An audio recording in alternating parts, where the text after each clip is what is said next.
in this module, we're looking at a focus on data. And this is something which has traditionally not been a strong part of legal education, but it is something which is an increasingly important part of professional life, and I would suggest it always has been part of professional life.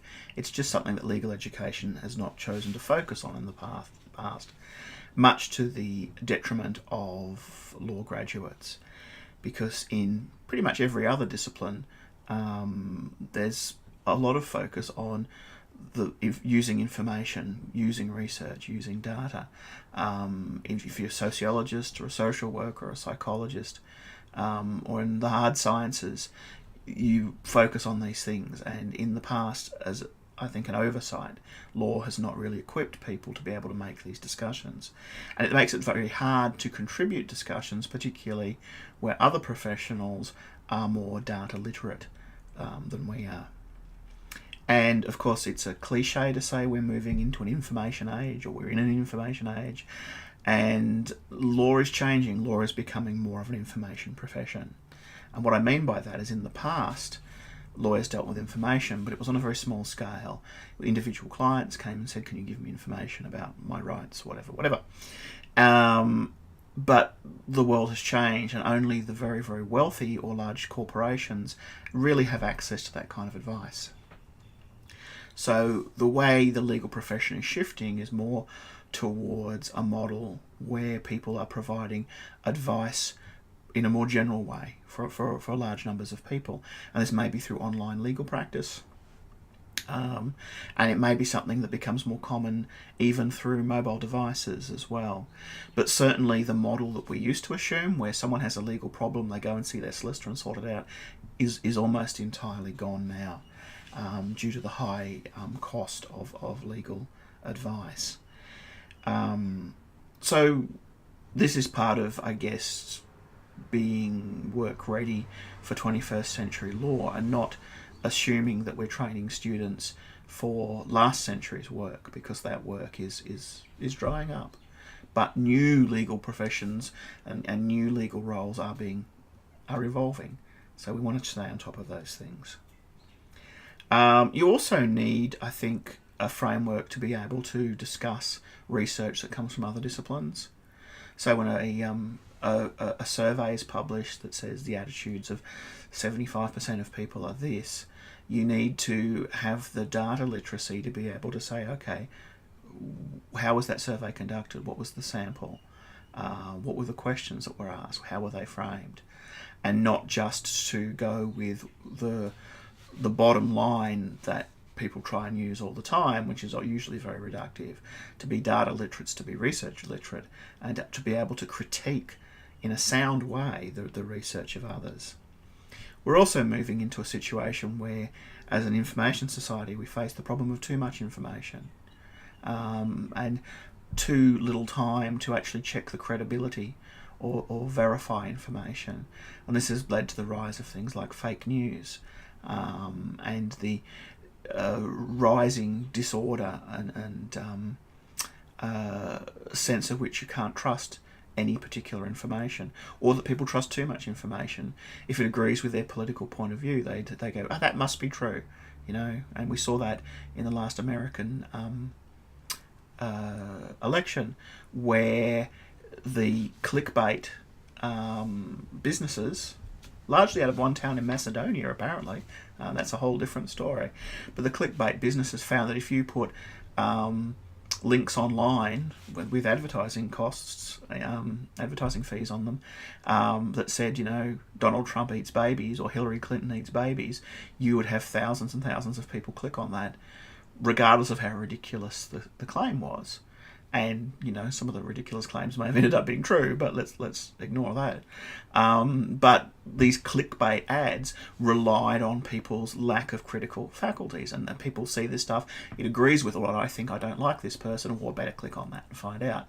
Well, this business of manipulating data and manipulating information and fake news has provided significant challenges for our society, and rising disorder where people are becoming less knowledgeable and more confused.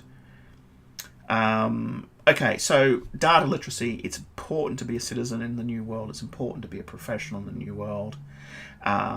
It's also a way, I think, of breaking down some of those boundaries between disciplines.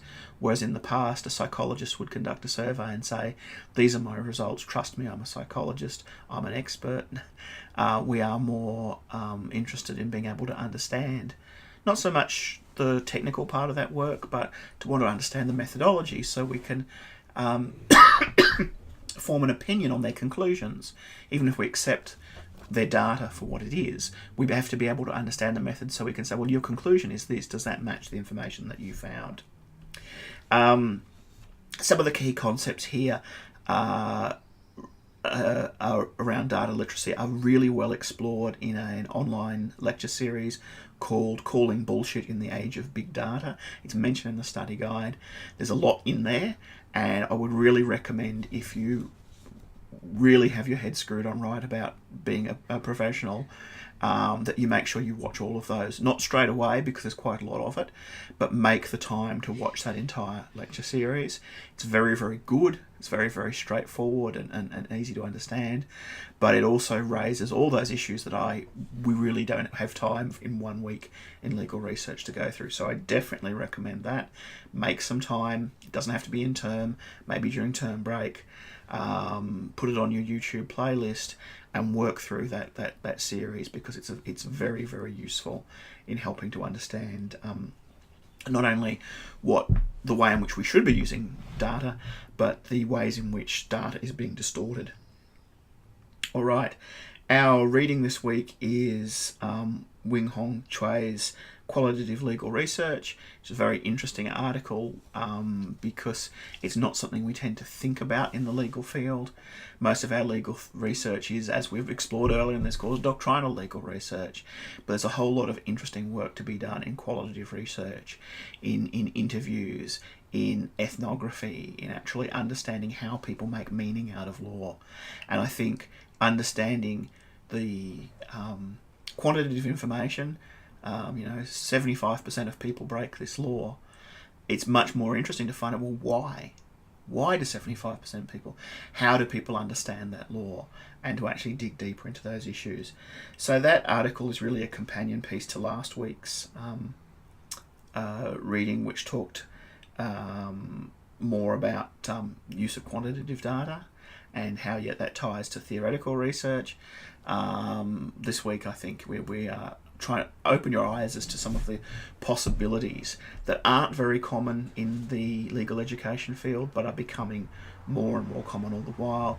And of course, if you're thinking of going on to honours, these are the sorts of things to start thinking about now. So in 2 years, year and a bit's time, when it comes up to time for you to start thinking about your dissertation topic, you've got a whole set of different options available to you.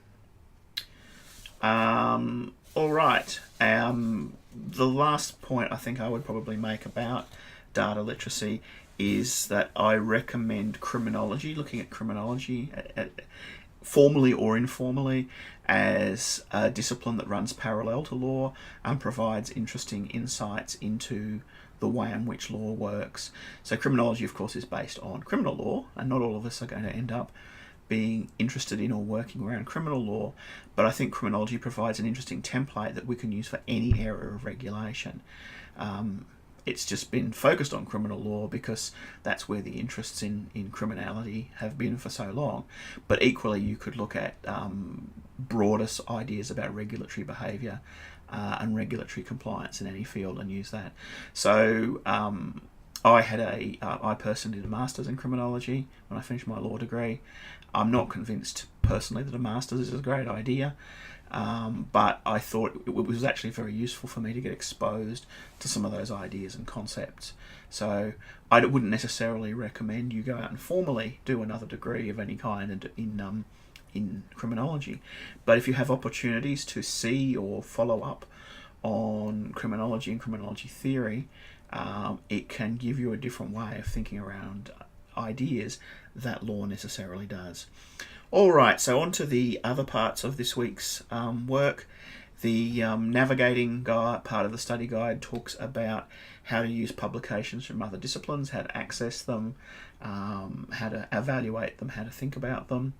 Again, with interdisciplinary work, we don't necessarily want to make everyone an expert in every discipline, because that's impossible. But what we can do is expose you to the basic concepts so that you can pick up, and there's a lot of very general work published in every discipline, so you can pick up a basic sociology text that talks about young offenders' experience of the criminal justice system, and read enough into that to be able to use in your own research. You wouldn't be able to call yourself a sociologist out of that. You may not understand the theory they use to analyse the data, but you can actually use their findings and their recommendations and their research in your own research as well. The equilibrium section this week talks about networking. We're heading towards the end of the unit now, and it's time to start thinking about how you go forward in your career and how you present your research skills to others. So there's some tips in there particularly important for introverts who are often very not very forward about promoting themselves and presenting their skills to others. So that's very important, and some very useful stuff on imposter syndrome, which is more widespread than you think. So if you're sitting there thinking, oh, I'm no good at this stuff, I can talk it and convince people, and I can blather my way through assignments, but I'm never going to actually get anywhere because I don't really feel like I'm actually part of this system, you are not alone. There's probably most people think that from time to time. It's called imposter syndrome, and there are some ways of getting around it.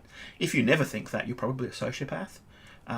So that's some comfort. If you're totally confident in your own skills, you might be a little worried in the other direction.